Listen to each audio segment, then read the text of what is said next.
Bonjour Mathieu. Le portrait de celui qui fera la semaine prochaine, Stromae. Il sera vendredi prochain le président d'honneur des Victoires de la musique.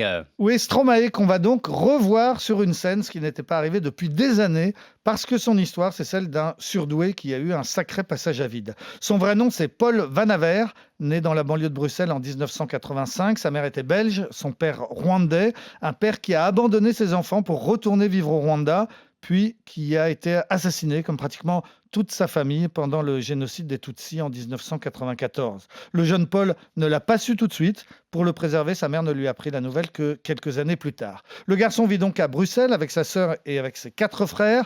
Il est un moment interne chez les Jésuites. Et puis, en 2009, il se lance.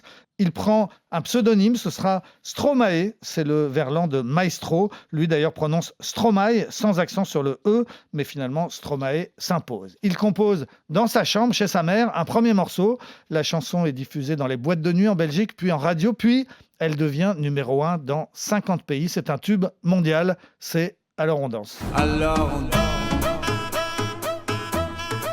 Premier carton, toutes les maisons de disques le veulent. En 2013, il sort un album avec Papa Outé et Formidable. Formidable, formidable. Tu étais formidable, j'étais formidable. Et cet album, c'est à nouveau un succès à l'international. On parle de lui d'ailleurs comme du successeur de Jacques Brel. Oui, ou même du fils spirituel de Brel et de Michael Jackson. Il impose son look avec son 1m90, ses pantalons trop courts, son cartable d'écolier. Il touche à tout. Il écrit, compose, chante, danse, joue, filme, dessine. Il se lance dans une immense tournée. Le monde entier le veut. Il programme 200 dates en 2 ans. Mais c'est beaucoup trop.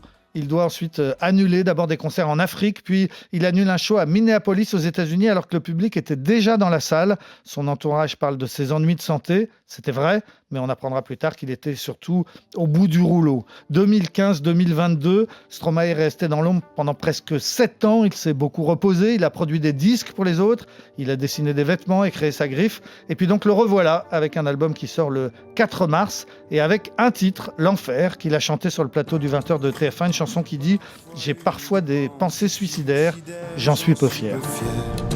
On croit parfois que c'est la seule manière de les faire taire.